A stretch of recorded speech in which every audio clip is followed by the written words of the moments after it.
मऊ में आज सवेरे 5 बजे से 5 या 6 कारों के साथ में ईडी की पूरी टीम पहुंची थी और ईडी ने छापेमारी की है।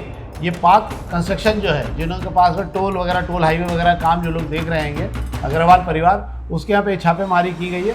और इसके पीछे जो छापी कार्रवाई की गई, अडानी के तमाम समूह में जो पैसा लगाया गया उसको लेकर कुछ अकाउंट में गड़बड़ी पाई गई है, उसे लेके कार्रवाई की गई है। बाज़ारों में त्यौहार की रौनक दिखने लगी है और सबसे बड़ा काम आज की तारीख में, जहां बाज़ारों में आज करीब 300 से ज़्यादा कारें उठ रही हैं शोरूम से। सबसे ज़्यादा जो है हुंडई और मारुति के शोरूम पर आपको भरपूर भीड़ देखने को मिल रही है। सब मुहूर्त की गाड़ियां हैं जो आज निकल रही हैं। जो बच्चे कुछ नौनिहाल हैं उनकी गाड़ियां कल भी गई। अष्टमी, नवमी और दशहरे के वक्त 4 व्हीलर गाड़ियां ज़्यादा उठती हैगी, या कम है कि तो 2 पहिया गाड़ियाँ, ऑटोमोबाइल सेक्टर का उठाव ज़्यादा रहता है। यही हम दिवाली की तरफ जाते हैं तो वहाँ इलेक्ट्रॉनिक जो बाजार है वो उठता है दिवाली के बाद। हालांकि आपने कहा, मेरे को बताया था कि जीतू पटवारी घर पे हो रहे हैं। मेरे को लगता है जीतू पटवारी के घर पे तो हो ही रहे, और अभी पूरी पार्टी बन गया, भांगड़ा शुरू हो गया। उनको समझ में नहीं आ रहा है मैं घर पे करवाऊँ कि भांगड़े में ध्यान दूँ। मेरा आदमी जब खाली रहता है तब घर पे करवाता है, नहीं तो भांगड़ा वांगड़ा चलता है तो नहीं करवाता।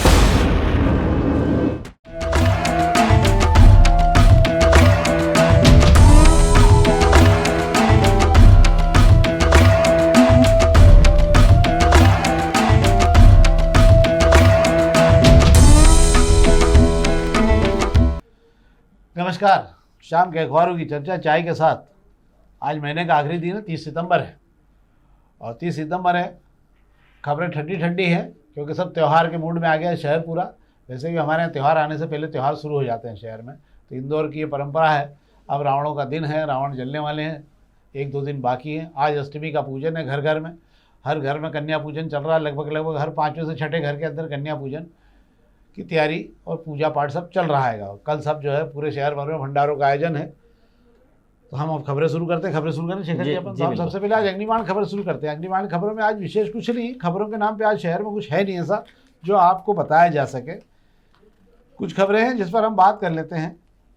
एक तो ये कुछ खबरें तो मैं आपको ऐसे ही बता देता हूँ। एयरपोर्ट से अंडरग्राउंड होगी मेट्रो, टनल की तैयारी की गई है। ये पहले भी हो चुका है, मतलब उसके अंदर लगभग हरी झंडी हो गई है, काम वाम भी चालू हो गया है। इसके अलावा हाँ, इस पर बात कर लेते हैं। एक तो भू अर्जन के लिए किसानों ने मैदान पकड़ लिया है, और किसान जो है न बुधनी के आसपास ज़मीन देना चाहते हैं, न रिंग रोड के लिए जो नया वाला रिंग रोड है उसको लेकर भी कोई ज़मीन देना नहीं चाह रहे हैं, क्योंकि उनका मानना है कि जो जिस शर्तों पर सरकार ज़मीन अधिग्रहित करना चाह रही है उसके लिए किसान सहमत नहीं है, क्योंकि ज़मीनों की कीमत बहुत ज़्यादा बढ़ चुकी है, उसको लेकर तैयार नहीं है। अब प्रीतमपुर से होते हुए साइकिल से भोपाल जा रहे हैं किसान। भू अर्जन के लिए किसानों ने विरोध मोर्चा संभाल लिया है, कांग्रेस का समर्थन भी उनको मिल रहा है। दूसरी ओर जो है, एक और मामला ये है कि जो किसान जो अनशन पे बैठे थे किसान, कल रात को पुलिस ने उनको उठा के लाके अस्पताल में भर्ती करा दिया है, क्योंकि बुधनी वाले मामले में जो किसान जहाँ बैठे हुए थे सारे किसानों को वहाँ से हटा दिया, और 3 किसान जो है जिनकी हालत ठीक नहीं थी उनको जाके अस्पताल में भर्ती करवा दिया पुलिस ने। क्या है शेखर जी? बिल्कुल आप सही कह रहे हैं कि भू अर्जन मतलब आपकी ज़मीन को लेने के लिए सरकार जो आमादा है, उसके बदले जो किसान जो ज़मीन देना नहीं चाहते हैं और देना भी चाहते हैं तो अपनी शर्तों पर देना चाहते हैं। इसी लड़ाई के में, इसी कश्मकश को लेकर जो विरोध चल रहा है, अब किसानों ने तय किया है कि वे पीथमपुर से साइकिल से पैदल यात्रा शुरू करेंगे। मतलब साइकिल चलाते हुए इंदौर आएंगे, उज्जैन जाएंगे, देवास होंगे, ऐसे होते हुए भोपाल पहुंचेंगे। उनका सिर्फ विरोध है कि पीथमपुर इंडस्ट्रियल कॉरिडोर की बात कर लें हम, इंदौर से नया उज्जैन के लिए नया जो ग्रीन फील्ड कॉरिडोर बना रहे हैं उसकी बात कर ली जाए, या उज्जैन सियस्त मेला क्षेत्र में जो आप जमीन अधिग्रहित करने जा रहे हैं उसकी बात कर ली जाए, या रेलवे की जो बुधनी लाइन है उसकी बात कर ली जाए, या प्राधिकरण किसी भी शहर में हो वो जो किसानों की जमीन एक्वायर करता है उसके विरोध में किसानों ने एक लामबंद हो गए हैं। और इन सारे जिलों के जो किसान मिलकर जो है सरकार के खिलाफ जो है मोर्चा खोलने निकल रहे हैं, और साइकिल से मुख्यमंत्री आवास तक जाएंगे और अपना विरोध प्रदर्शन करेंगे। ठीक बात है इसके अंदर। हालांकि किसानों की मांग ये है कि जो पुराना, जिस पर जो कांग्रेस के कार्यकाल में, मनमोहन सिंह के कार्यकाल में जो अधिनियम बना था जमीन अधिग्रहण का, कि किसानों की जमीन जब भी अधिग्रहण होगी तो 4 गुना पैसा दिया जाएगा, उसे लेकर मामला अटका हुआ है। और किसानों को ज़मीन के बदले में जो पैसा उतना मिल नहीं रहा है, जो रेगुलर जो नए नियम बनाए गए उसके अंदर, इसीलिए किसान मैदान में आ गए हैं। अब देखते हैं क्या होगा क्या नहीं होगा, पर निश्चित रूप से हज़ारों एकड़ ज़मीन किसानों की जा रही है टुकड़े भटके में। बहुत सारे ऐसे किसान तो ऐसे ही जिनकी पूरी ही ज़मीन जा रही है, तो देखना होगा क्या नहीं होगा। तो ये तो है अग्निबाण की खबर जिस पर हमने आपसे बात की। एक और खबर पर हम बात कर ले रहे हैं। एक तो इंदौर मुंबई के बीच तेजस के फेरे, प्रभात खबर खबर की बात कर लेता हूँ। इंदौर मुंबई के बीच जो है तेजस के फेरे बढ़ गए। त्योहारों का समय शुरू हो गया है, सारी ट्रेनों की पैकिंग हो चुकी है, बिल्कुल पैक हो चुकी हैं।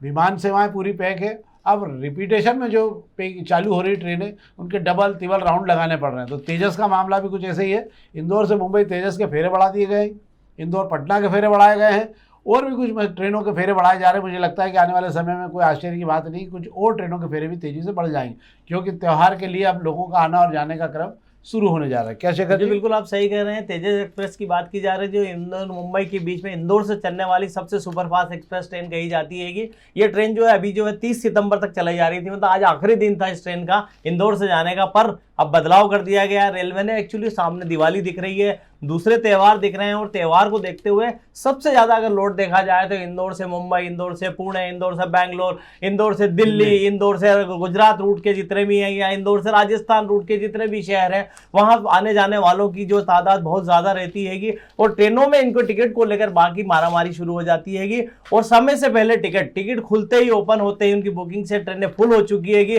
अब स्पेशल ट्रेनें ही सहारा बची है, जो लोग समय पर टिकट बुक नहीं करा पाएंगे। समय पे बुक कैसे करा पाते हैं? वजह यह है कि ट्रेनों में बर्थ फिक्स है, संख्या फिक्स हैगी, और आने जाने वाले लोग ज्यादा हैंगे।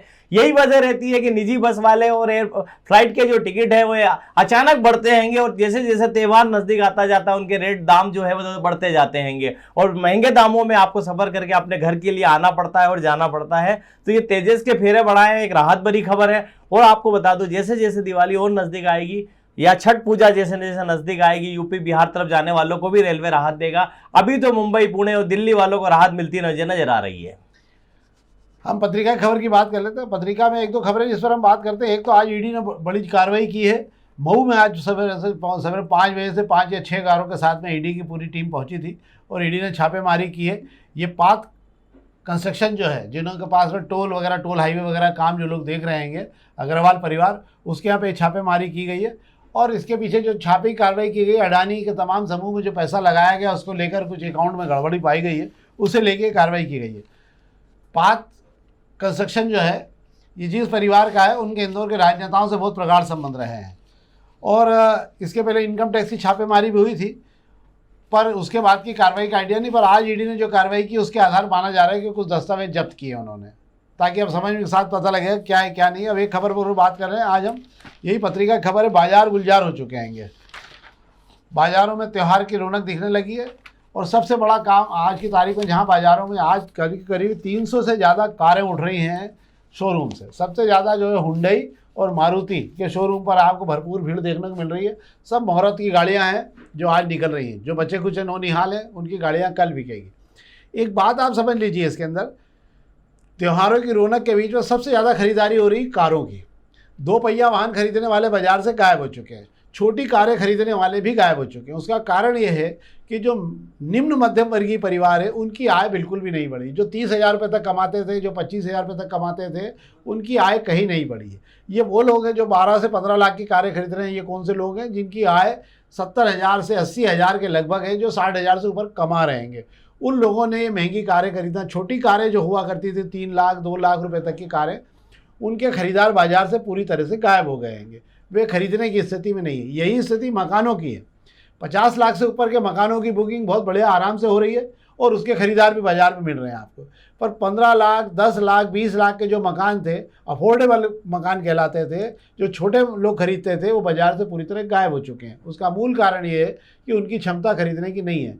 किराया जरूर बढ़ रहा है, और किराया बढ़ाकर वो देने को तैयार है, पर खरीदने की क्षमता में वे नहीं आ रहे हैं। और इसी के साथ आप ये भी जान लीजिए कि कारों की भरपूर बिक्री है, पर मोटरसाइकिलों की बिक्री बहुत कम है। उसका मूल कारण है कि वही बात है कि जो छोटी आय वाले लोग हैं उनकी क्षमता में अब रहा नहीं, और इसलिए वो जो है सेकेंड हैंड गाड़ियों की तरफ जा रहे हैं। बाकी बाजार गुलजार है। क्या शेखर जी? जी बिल्कुल आप सही कह रहे हैं। जो कि जैसा आपने कहा है कि महंगे सेगमेंट की गाड़ियां बिक रही है, उसके पीछे एक थोड़ा सा मैं बता दूं कि जीएसटी की जो छोटी सी राहत जो मिली है उसका भी कहीं ना कहीं असर देखने को मिल रहा है। और महंगी सेगमेंट की गाड़ियां जो लोग जो है बुकिंग करने के बाद, आपको बता दूं जैसे ही नवरात्रि लगती है गाड़ियों की बुकिंग शुरू हो जाती है। और आमतौर पर देखने में आया है कि दशहरे के वक्त, अष्टमी नवमी और दशहरे के वक्त 4 व्हीलर गाड़ियां ज़्यादा उठती हैगी, या मैं कह दूँ 2 पहिया गाड़ियाँ। ऑटोमोबाइल सेक्टर का उठाव ज़्यादा रहता है। यही हम दिवाली की तरफ जाते हैं तो वहाँ इलेक्ट्रॉनिक जो बाजार है वो उठता हैगा दिवाली के पास। तो ये दोनों में जो आप बदलाव देख रहे हैं, देखना अभी जो समय हैगा ये जो है ऑटोमोबाइल सेक्टर का समय हैगा, इसके बाद में इलेक्ट्रॉनिक सेक्टर का समय आने वाला हैगा। और आप दो पहिया वाहन की जो आप बात कर रहे हैं, दो पहिया वाहन में लोगों की जो पहली पसंद अब देखने को मिल रही है वो इलेक्ट्रिक व्हीकल देखने को मिल रही हैगी, क्योंकि इलेक्ट्रिक व्हीकल के जो दाम है वो इतने कम नहीं हो पाएंगे कि बड़ी राहत मिल पाए, पर फिर भी इलेक्ट्रिक व्हीकल की तरफ लोग जा रहे हैं, क्योंकि पेट्रोल और डीजल के दाम जितनी तेजी से बढ़ रहे हैं, उसके बाद जो ऑटोमोबाइल सेक्टर में ईवी जो गाड़ियां हैं उनकी तरफ लोगों का क्रेज बढ़ाएगा। मुझे ऐसा लग रहा है, आपको याद होगा प्रधानमंत्री ने कहा था कि मैं जीएसटी में और भी छूट देने वाला हूँ, तो मुझे ऐसा लग रहा है शायद कि आने वाले कुछ समय बाद एक स्टॉक और मिलेगा, उसमें ईवी वाहनों का ये आपके कागज़ पर जिन पे भी जो टैक्स है, टैक्स बुक वगैरह पे, इनमें वापस संशोधन करके उसको जारी किया जाएगा, तो शायद उस समय बाजार को एक बार फिर छोटे मामले सेगमेंट में रफ्तार मिल सकती है। अब हम दोपहर की खबरों की बात कर ले रहे हैं। इंदौर में कल पहली बार जो है विश्व महिला क्रिकेट का अभियान हो रहा है, विश्व कप का, और सब टीमें इंदौर पहुंच चुकी हैं। भारत पाक का भी मैच होने वाले हैं, जहाँ जहाँ भी जो मैच होने वाले हैं। 4000 से ज़्यादा टिकट बिक गए हैं, ये बड़ी बात है इस शहर में, और दर्शकों में उत्साह दिखने लगाएगा। और आज सवेरे नेट प्रैक्टिस भी हुई है। मैं सोचता हूँ शायद महिलाओं का टूर्नामेंट ये पहली बार हो रहा है, क्रिकेट टूर्नामेंट। जी बिल्कुल पहली बार हो रहा है। इंदौर के लिए एक बड़ी उपलब्धि है कि वर्ल्ड कप के मुकाबले इंदौर में खेले जा रहे हैं, और कल से शुरुआत होगी। ऑस्ट्रेलिया और न्यूजीलैंड की टीमें जो हैं, महिला खिलाड़ियां जो है, उन्होंने जो है स्टेडियम मैदान पर है पसीना बहाना शुरू कर दिया गया है। इंदौर का मौसम उन्हें रास आ रहा हैगा। और ये टिकट की जो आप बात कर रहे हैं, आप अभी 4000 टिकट की बात कर रहे हैं, कल तक पूरा स्टेडियम भर जाएगा। मैं आपको ये इसलिए दावे के साथ कह सकता हूँ, इस बार टिकट के दाम इतने कम रखे गए हैं कि आप दूधिया रोशनी में जाकर जो है क्रिकेट का मजा लें, और वहां पर काफी भीड़ भी रहे, और ताकि क्रिकेट का जो माहौल है वो बना रहे। और इंदौर की जैसी तासीर है कि इंदौरी जो हैं बड़े दिलदार होते हैं, वे कोई भी देश खेले उनको देखने पहुंचते हैं और उनका हौसला अफजाई करते हैं। ऑस्ट्रेलिया और न्यूजीलैंड की महिला क्रिकेट टीम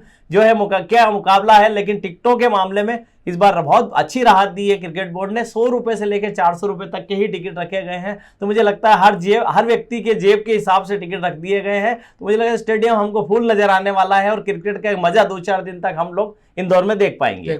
दूसरा एक और है कि MPCA के जो अध्यक्ष हैं महाहरिमन सिंधिया जी के चिरंजीव जो हैं, वो भी आज पहुंच गए हैं शायद, और वो भी कल आपको टूर्नामेंट के समय यहाँ पर दिखेंगे। तो ये तो दोपहर की खबर। एक और खबर अब आपको पहले पेज की खबरें बता देता हूँ मैं। दोपहर की पहले पेज की खबरें हैं जो आपको शायद ना, और मैं आपको फिर बता देता हूँ कि अगर आपको देखना हो तो जो कार्यक्रम की लिंक दी हुई है उसी में आपको दोपहर की पूरी जानकारी भी आप देख सकते हैं। बड़ी खबर ये है, और सबसे आश्चर्यजनक खबर भी है कि गौतम अडानी के पावर सेक्टर के लिए उन्होंने ज़मीन मांगी थी, पावर प्लांट के लिए बिहार में। तो 1 रुपये में 1000 एकड़ ज़मीन जो है उनको पूरी नाप दी गई है। ये ज़मीन बहुत पहाड़ी इलाके से लगी हुई है, और 30 साल की लीज पर इसको दी गई। इसमें 1 रुपये साल पर ये ज़मीन उनको दे दी गई है। यहाँ पे रेयर अर्थ मिनरल का मामला भी है, और भी बहुत सारी चीज़ें हैं। पर ये बड़े आश्चर्य की बात हो रही है कि 1000 एकड़ ज़मीन जो है, और यहाँ लाखों पेड़ लगे हुए हैं। पेड़ों को लेकर भी विरोध किया जा रहा है, हालांकि पेड़ों की कटाई भी वहाँ शुरू हो गई है। मतलब जो पेड़ हैं वो इतने हैं कि अगर आप उन्हीं को बेच लोगे तो आपके 1 रुपये तो बहुत दूर की बात है, कई लोगों के 1 रुपये उसमें निकल सकते हैं। एक खबर और इस पर मैं आपकी बात कर लेता हूँ। अमेरिका ने जो टैरिफ लगा रखा है उसको लेकर भारत की बातचीत का दौर अब लगभग अंतिम स्थिति में आ गया, क्योंकि अक्टूबर में किसी भी हाल में भारत को समझौता करना है। अब भारत सरकार धीरे धीरे जो है घुटने पर आ रही है। कि पहले आपको याद होगा कपास पर पूरी 100% छूट दे दी गई थी आयात शुल्क में। इसके बाद ये फाइनल हुआ कि उन्होंने कहा था कि मक्का हमारा आपको ख़रीदना पड़ेगा।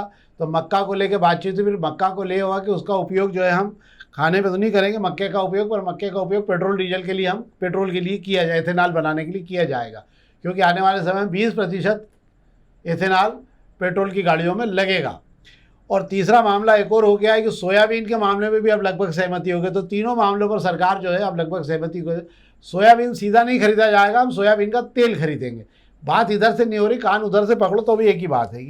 तो सार ये है कि ये है। और दूसरा ये दावा किया गया है कि दिसंबर तक जो है हर हाल में चांदी 2 लाख रुपए किलो तक पहुंच जाएगी। तो ये तो थी अखबारी खबरें जिस पर हमने बात की। अब हम बात कर ले रहे हैं शहर के गरबा मंडलों की। गरबा पांडालों की इंदौर में बड़ी भव्य परंपरा रही, और इंदौर में गरबा पांडालों में अच्छी खासी भीड़ और उत्साह भी खूब है। खासकर गरबे को लेकर बहुत उत्साह है, और तमाम जगह पर शहर के बड़े बड़े राजनेता जो हैं उनको आमंत्रित किया जा रहा है। कुछ जगह राजनीति भी है, और कुछ जगह राजनीति में गरबा भी हो रहा है, कुछ जगह गरबे में राजनीति भी शुरू हो गई है। ये समय के साथ की बात है। एक गरबा जो है जीतू सोनी जी द्वारा भी कराया जा रहा है, लोक स्वामी के संस्थापक द्वारा जो है वहाँ पे हो रहा है, वो लाभ गंगा में। वहाँ पर भी अच्छी भीड़ जा रही है, और निश्चित रूप से आयोजन भी बहुत अच्छा हो रहा है। 2 दिन पहले कैलाश वर्गीय सहित तमाम नेता भी वहाँ पहुँचे हैंगे। अच्छे कार्यक्रमों की सब जगह पे जरूरत है और अच्छे कार्यक्रमों में लोग पहुंचना चाहते हैं। इस बार एक बात जरूर अच्छी रही कि पांडालों में जो है फिल्मी गानों पर गरबे कहीं नहीं हो रहे हैं, ये एक अच्छी परंपरा का शुरुआत हुई है। क्या शेखर जी बाकी जी हाल? बिल्कुल आप सही कह रहे हैं कि इंदौर में जो गरबा की आप जो बात चर्चा कर रहे हैं, इंदौर अपने आप में उत्साह का शहर हैगा, अपने आप में एक त्यौहार का शहर हैगा। और जैसे जैसे नवरात्रि जो है अपने आखिरी दौर की तरफ बढ़ रही है, नहर में गरबों का उत्साह इतना रंगीन होता जा रहा है कि लोग जहाँ हैं रात भर आप लोग चल रहे हैं, लोग देख रहे हैं गरबे के लिए, परिवार के सहित निकल रहे हैं। आप बात कर लेते हैं, हम सियासी गरबों की बात कर लेते हैं तो विधानसभा एक के अंदर जो है कैलाश विजयवर्गीय कोई अपने अलग से गरबा नहीं करा रहे, जो वहाँ गरबे उनकी विधानसभा में होते आए थे वही हो रहेंगे। लेकिन उनका काम जो है 2 नंबर में पूरा हो रहा है। माँ कनकेश्वरी मैदान में माँ कनकेश्वरी देवी की मौजूदगी में वहाँ जो गरबा चल रहा है उसके अंदर जो है 1 नंबर और 2 नंबर मिलकर जो है पूरा गरबे की कमान संभाले हुए हैं। मुख्यमंत्री मोहन यादव भी परसों वहाँ गए थे भारत की जीत पर, वहीं पर उन्होंने जो है झंडा भी फहराया था। 3 नंबर की बात कर लें तो गोलू शुक्ला भी अपनी विधानसभा में जो गरबे होते थे परंपरागत उन्हीं में शामिल हो रहे हैं। पर 4 नंबर में जो है गरबों की एक नई सियासत देखने को मिल रही है। हिंद रक्षक का गरबा जो है दशहरा मैदान पर हो रहा है। हालांकि यहाँ पर जो है गौड़ परिवार, जो विधायक गौड़ परिवार है, वो इससे दूर रखा गया है उन्हें। उसकी बात कर लेते हैं हम। फिर महापौर पुष्यमित्र भार्गव जो 4 नंबर में सब कुछ करते हैंगे, वे घूमर गरबा लेकर जो है लालबाग में मौजूद है और बड़े स्तर पर गरबा करा रहे हैंगे। बात कर लेते हैं 5 नंबर में, तो बाबा किसी भी चक्कर में पड़ते नहीं, जो गरबे चल रहे हैं सब में जाते हैं, सब में मेहमान बन रहे हैं और सारे गरबों में घूम रहे हैं। हालांकि 5 नंबर की अगर बात हुई है तो आपको बता दूं साकेत ना गरबा एक बहुत अच्छा गरबा जो है साकेत में होता है, उसको लेकर काफ़ी जो है लोगों की एक उम्मीद होती है कि वहाँ के पास मिल जाए, वहाँ देखने का मौका मिल जाए। एक साकेत के गरबे अच्छे हो रहे हैं, आपने बता ही चुके हैं। जो लाभ गंगा में हो रहे हैं लोक स्वामी के पंखीड़ा गरबा, अभिव्यक्ति के गरबे खत्म हो चुके हैं। रहू की अगर मैं बात कर ले, रहू में जो जीतू जीराती और जीतू पटवारी के गरबे धूम मचा रहे हैं। हालांकि सत्ता भाजपा की है, वो इसलिए जीतू जीराती के जो गरबे में जो रंगत दिखाई दे रही है वैसी रंगत जो है अभी जीतू पटवारी के गरबों में नहीं है। प्रदेश अध्यक्ष होने के बाद भी गरबों से थोड़ी दूरी बना ली है कि वही जो शुरू किए थे गरबे उसको सिर्फ चला रहे हैं। पर जो रंग देखा जाए, मनोज पटेल की अगर मैं बात कर लेता हूं तो छोटा बांगड़ता रोड पर भव्य गरबा पंडाल सजाया है और गांव का जो गरबा है शहर में धूम मचा रहा है, वहां भी एक बड़े स्तर पर गरबा कराया जा रहा है। बाकी विधायक क्या कर रहे हैं समझ नहीं आ रहा है। सांवेर के गरबे में मंत्री जी वहीं डांडिया घुमा रहे हैं, उषा ठाकुर महू में ही गरबा कर रही हैं, बाकी सारी चीजें आपने देखी शहर में। पर फिर भी मैं आपको कह दूं, गरबे की जो असल रौनक है वो हमारे गली मोहल्लों में जो बरसों से जो गरबे होते आ रहे हैं उन गरबों में ही दिखाई देती है और वही हमारा असल गरबा आएगा और बड़ी भक्ति भाव के साथ वो गरबे होते हैं। हालांकि आपने कहा, मेरे को बताया था कि जीतू पटवारी गरबे हो रहे हैं, मेरे को लगता है जीतू पटवारी के गरबे तो हो ही रहे, पर अभी पूरी पार्टी में उनके भांगड़ा शुरू हो गया। उनको समझ में नहीं आ रहा कि मैं गरबे करवाऊँ कि भांगड़े में ध्यान दूँ। मेरा तो आदमी जब खाली रहता है तब गरबे करवाता है, नहीं तो भांगड़ा वांगड़ा चलता रहे तो नहीं करवाता।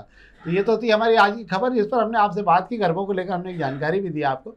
कल हम आपको कल परसों रावण का दहन है, हम आपको रावणों के बारे में बड़ी रोचक जानकारी देंगे। आपको जानकर भी आश्चर्य होगा, इस शहर में जिन जिन लोगों ने रावण दहन का कार्यक्रम शुरू किया वे सब उस समय जब दहन का कार्यक्रम शुरू हुआ सब शिखर पे रहे, पर जैसे जैसे ये मामला हुआ और रावणों का दहन का कद बढ़ता गया रावण का, वैसे वैसे उनका राजनीतिक कद खत्म होता गया। और आज की तारीख में तमाम रावण दहन करने वाले नेता जिनके नाम चला करते थे वे धीरे धीरे अपने घरों में बैठ गए। और कई नेता ऐसे हैं जो अब बिल्कुल दूरी बनाने लगे, और कुछ ऐसे भी नेता हैं जो रावण दहन तक जाते जरूर है पर रावण दहन के पहले ही अपना कार्यक्रम निपटा के वापस निकल ही आते हैं, क्योंकि कहते हैं रावण का दहन देखना ठीक नहीं है। सबकी अपनी अपनी आस्थाएं अपनी अपनी। पर कल हम आपको बड़ी रोचक जानकारी देंगे इस पर, तो कल का कार्यक्रम जरूर देखिएगा आपका, और यह भी कार्यक्रम शुरू से आखिरी तक देखेंगे तो आपको बहुत सारी नई जानकारी में मिलेगी। एक बार फिर आपको बहुत बहुत धन्यवाद।